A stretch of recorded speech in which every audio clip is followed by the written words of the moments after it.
नमस्कार आप सभी को मेरे यूट्यूब चैनल पे। आई होप आप सब अच्छे होंगे। मैं आज एक ऐसे महान पराक्रमी योद्धा के बारे में वीडियो लेकर आया हूँ जिन्होंने पूरी दुनिया में दुश्मनों से खूब लड़ाई लड़ी। तो आइए शुरू करते हैं।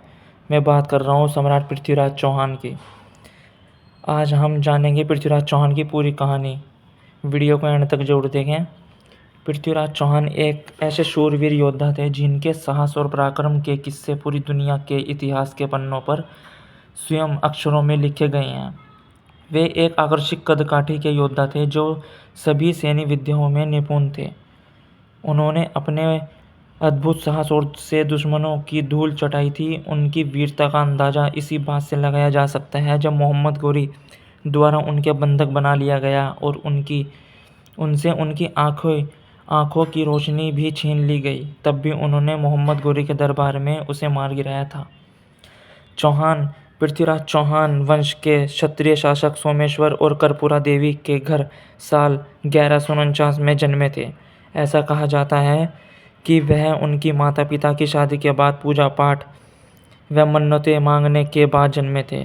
वहीं उनके जन्म के समय से ही उनकी मृत्यु को लेकर राज सोमेश्वर के राज में षड्यंत्र रचे जाने लगे थे, लेकिन उन्होंने अपनी दुश्मनों की हर साजिश को नाकाम कर दिया था।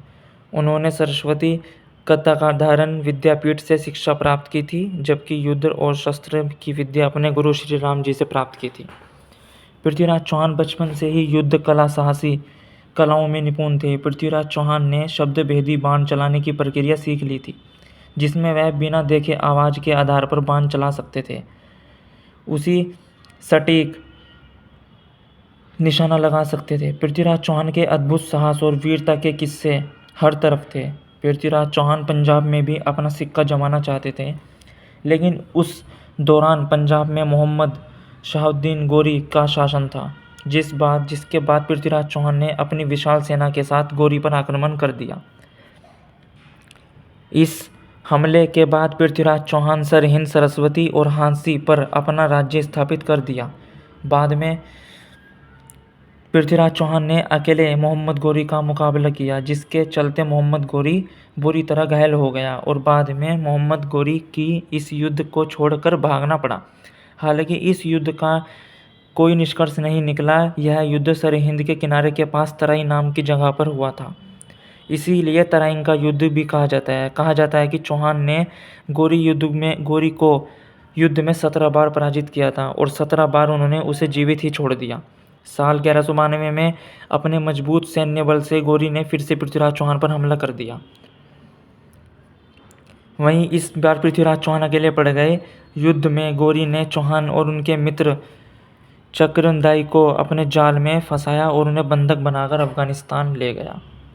हालांकि पृथ्वीराज चौहान के बाद कोई भी राजपूत शासक द्वारा भारत में राज शासक जमाकर अपनी बहादुरी स्थापित नहीं कर पाया। पृथ्वीराज चौहान ने मोहम्मद गोरी की भरी सभा में उसका वध कर दिया और दोहा कुछ इस प्रकार है: 4 बांस 24 गज, अंगुल अष्ट प्रमाण, ता ऊपर सुल्तान है, मत चुके चौहान। इसके बाद पृथ्वीराज चौहान और चंद्रवरबाई ने अपने दुश्मनों के हाथ मरने के बजाय एक दूसरे पर बाण चलाकर अपनी जीवन लीला समाप्त कर ली। वहीं जब राजकुमारी संयोगिता की इस बात की खबर लगी तो उन्होंने भी पृथ्वीराज चौहान के वियोग में अपने प्राण दे दिए। धन्यवाद। ऐसी ही इंटरेस्टिंग वीडियो देखने के लिए हमारे चैनल को लाइक, शेयर और सब्सक्राइब जरूर कर लें। मैं फिर से लौटूंगा एक नई वीडियो के साथ, एक नए योद्धा के साथ। तब तक के लिए जय श्री राम, जय हिंद।